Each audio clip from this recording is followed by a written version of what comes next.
So the quote here is, the lightning could strike at any moment. And I first heard this quote from my favorite musician, Kip Moore. Kip Moore. I have a hard time saying it for some reason. Kip Moore. But he's my guy. I've learned a lot from him. I love his music. I've been very inspired by his journey to get to where he is. And that's one of the things that he said. And that's, I think about this a lot, because he was a guy, I don't know if you're very familiar with Kip Moore or not. Probably not, because he's not very well known. And so I'll give you a bit of a background in terms of Kip, but he's a country music guy and a rock guy, kind of like a gypsy guy almost. But he started out in country music. He had a couple hits. I think one of the songs was called Beer Money.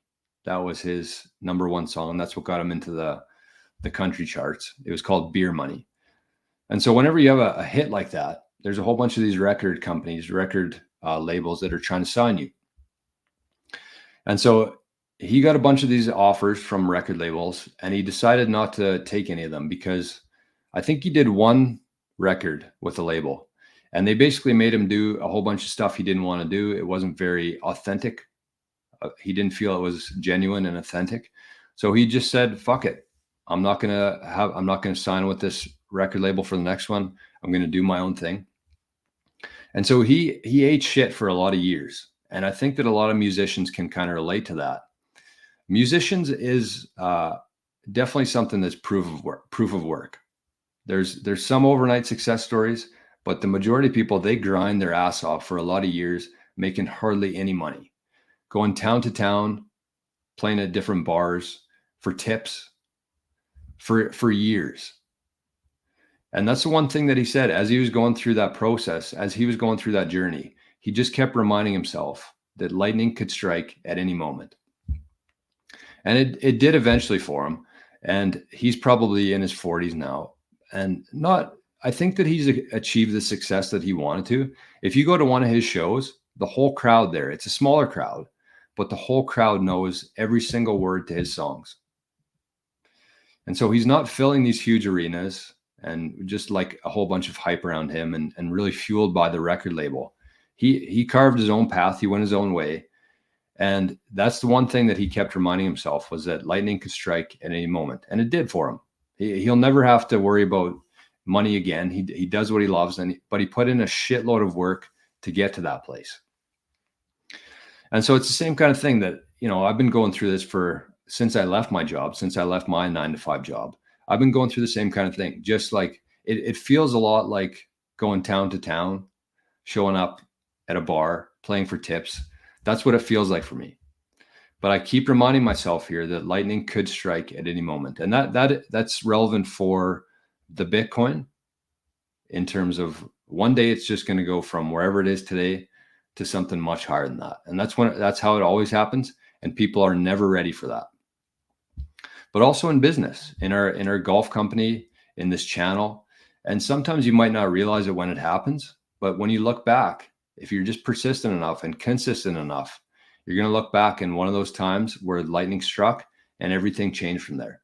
And I feel like there's a lot of people in life, whether you do your own thing, whether you have your own business.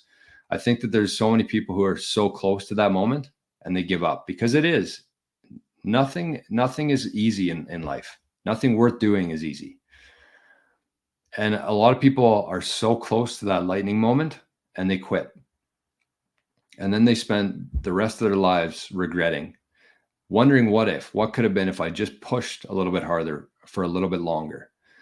So with Bitcoin, with all this kind of stuff, I really want you to change your mindset to be 5 years, 10 years, not daily, not weekly, not even annually. Focus on what you want and point your direction there for 5 years. A couple examples here are, I'll say a few names here and when lightning struck for them. Steve Carell, I'm sure everybody knows him from The Office. Age 42, that's when that show started, when he was 42 years old. Martha Stewart was 41 when she wrote her first cookbook, I think it was. Sam Walton was 44 when he launched Walton, I think, or Walco, whatever it was before Walmart. Henry Ford was 45 when the first Model T came out.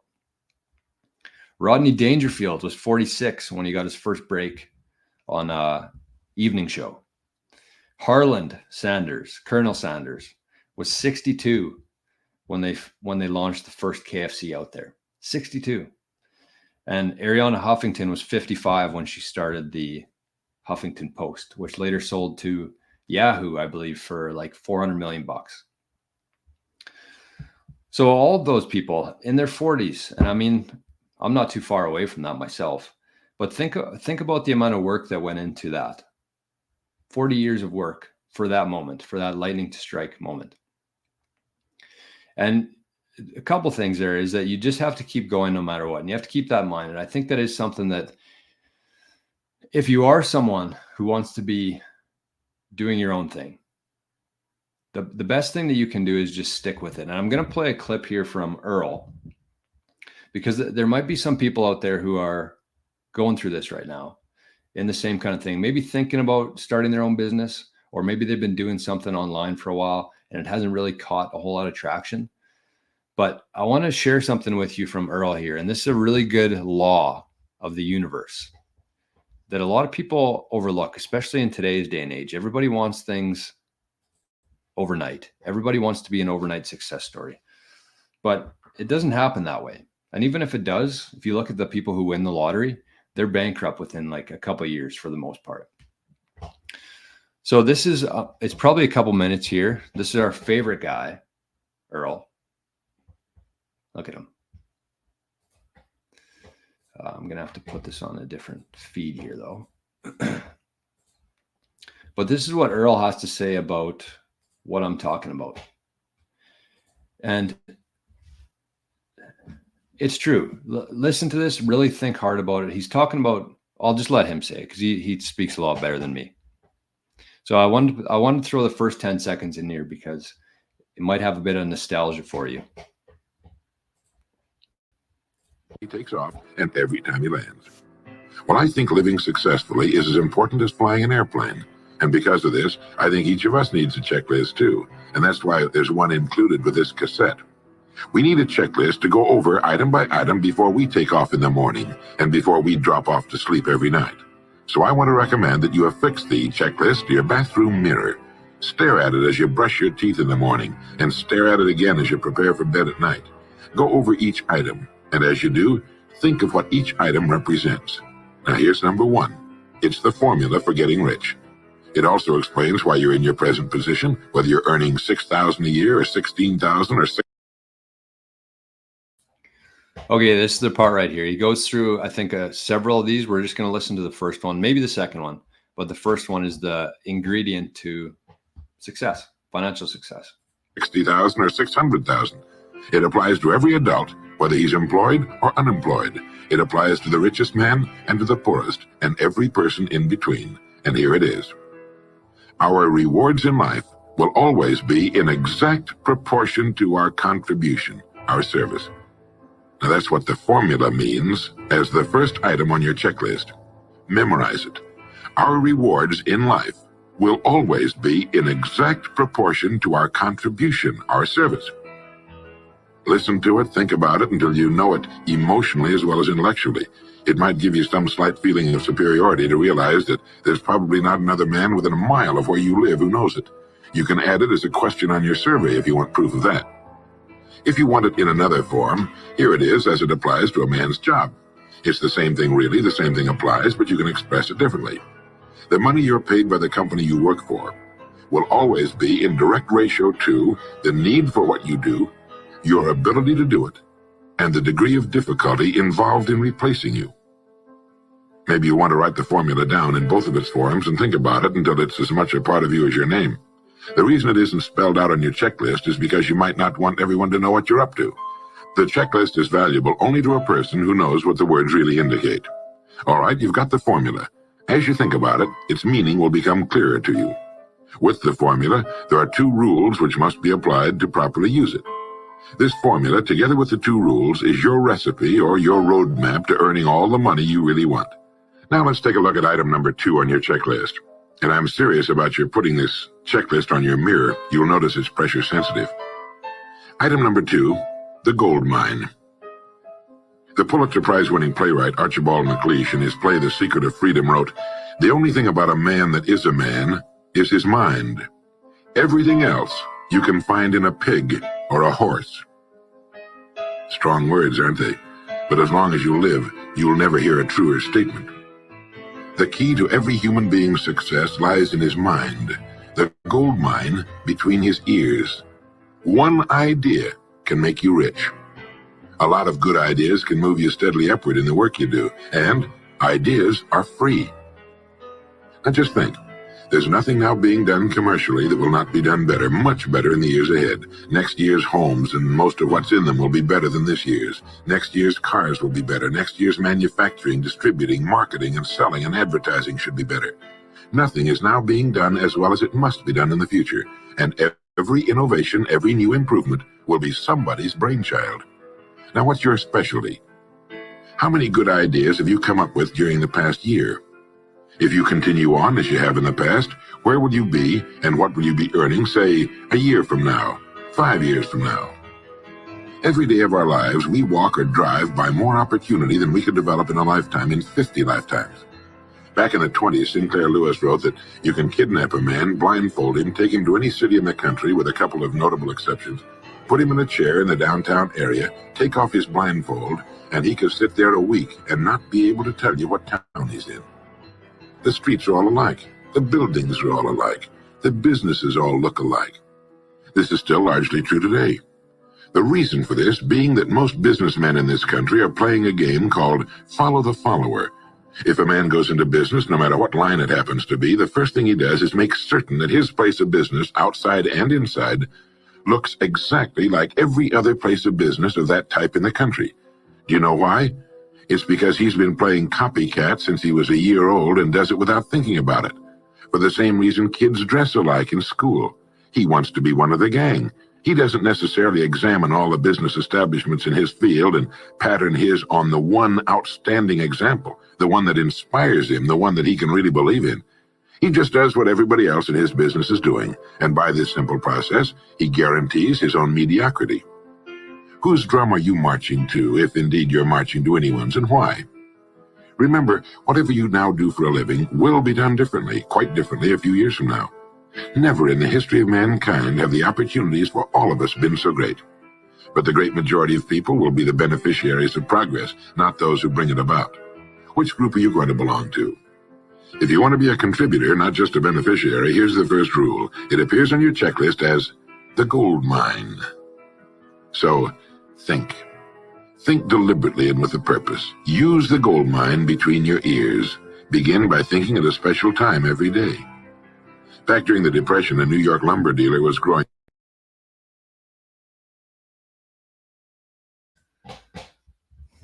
God, I love Earl. We could listen to that the whole time. It's Change Your Life in 19 Minutes with Earl Nightingale. I highly encourage you to watch that whole thing. I highly encourage you to watch it once every week for 6 months, and it will actually change your life. That knowledge is from 100 years ago, and it's still incredibly relevant today. You hear all these different phrases and expressions and terms, and a lot of them are true, like old wisdom. They stay true through time. And everybody nowadays wants the shortcut. They want the hacks. And I think that if you're somebody out there who's willing to put in the time and be patient and persistent and figure out what you want, and as you said there, be different than everybody else. If you want to be like the 95%, then you invest like them, you create businesses like them, you do what the 95% of people are doing, and you're always going to be in that mediocrity. But if you want to be in the 5%, you have to do things differently. You have to commit to something and do it every single day. So a ton of different, I didn't even know he was going to talk about the gold mine there in the second one. The one I wanted to pay attention to there was the direct relationship between the rewards you receive is in direct proportion to the value that you give. In anything, there's absolutely no exceptions to that. And people try to shortcut it. People try to come up with these different ways of going around that. But in the end, over time, that law always comes out ahead.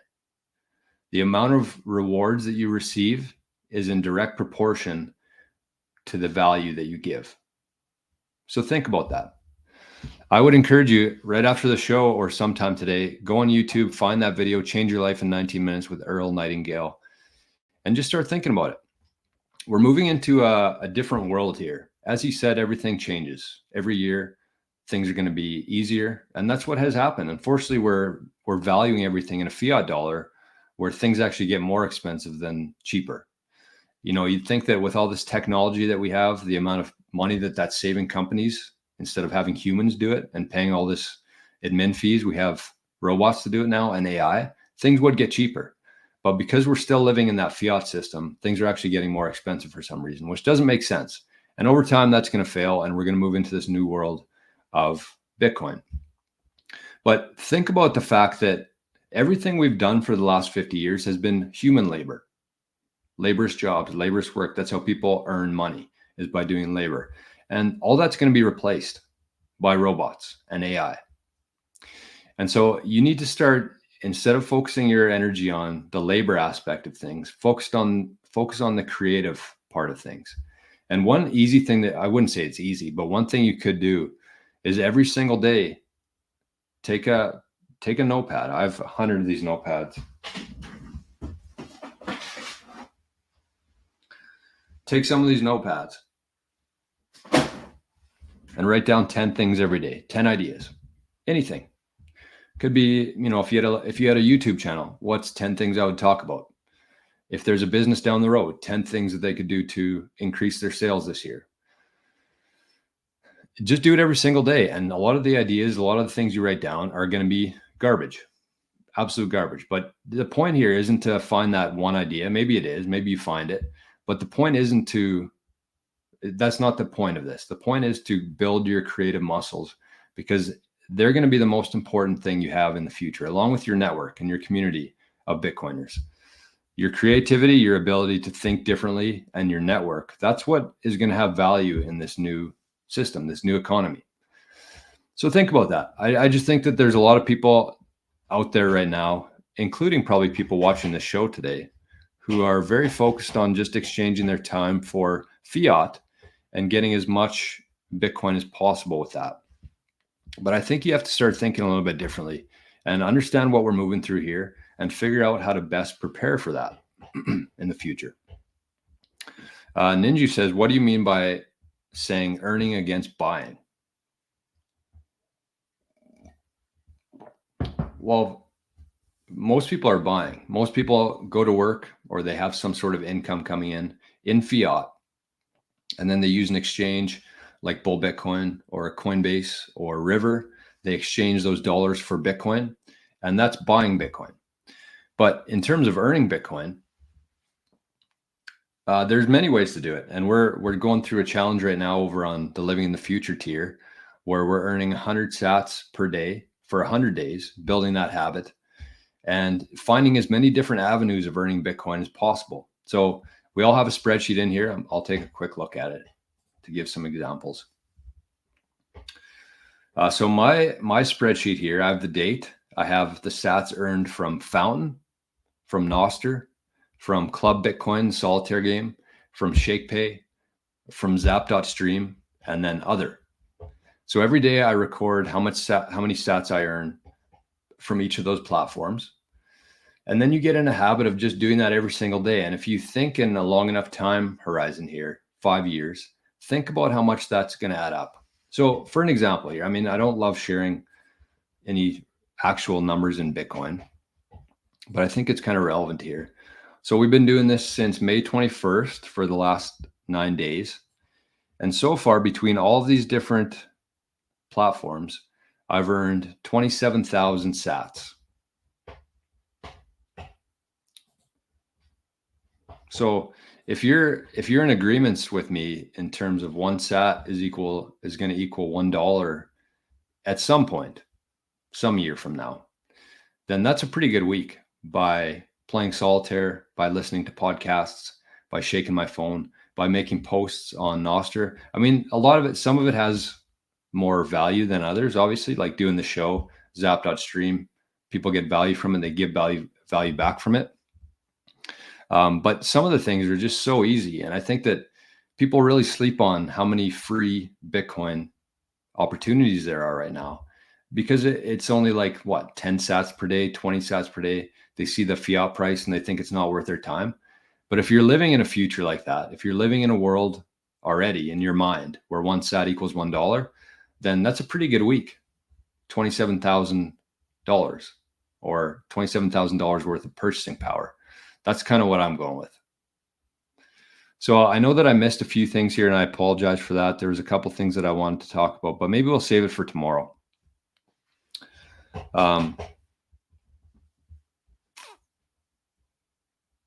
Sorry, I got a couple things happening over here in zap.stream. What I can't see, it just says npub 16 said, when I was young, there was no internet. Now my children are internet native. I firmly believe that their children will be Bitcoin native and not be able to comprehend a world without Bitcoin. That's what we hope for. That was Matt. Sorry, I just had to refresh there. That was Matt. And it's true. And Earl said it perfectly in that video. Technology only moves one way. Things are only going to get more productive as we move forward here. And if you're somebody who's holding Bitcoin right now, you're going to have such a huge advantage and so much leverage in the future to be able to use that Bitcoin for your purchasing power, to hire people, to pay your AI, your robots, whatever part of your business is functioning with that. AI is going to be accepting Bitcoin. It is the native currency of the internet. Everybody uses the internet now. And it's not going to be accepting Canadian dollars, depending on which AI it is, or US dollars. It's all going to be Bitcoin. And less than 1% of people own Bitcoin right now. And so just think about how much an advantage you have and use that as motivation to just accrue as much as you possibly can at this stage. So that's what I mean by that. Just start earning Bitcoin, even if it's in small amounts. Even if you just take like the year, try to find as many different avenues as you can to earn Bitcoin every day, but start tracking it. That's the one thing that I love about this community here is we hold each other accountable to things. And it's much different when you can see it in a spreadsheet version versus just sats coming into your wallet every day. When you can see that, how much you're making from these different things, it's worth your time. And you can see if you're earning 10 sats over here versus 1,000 sats over here, then you put more of your time and energy to the ones that you're earning more sats in, right? It's a better use of your time. But get into that mentality of trying to earn, even in very small amounts. As Praven says here, Praven, every sat is so valuable. And it is. Muslim Bitcoiner says, on a religious note, all the prophets got their prophethood after 40. Proof of work is universal and ancient. That's a perfect comment.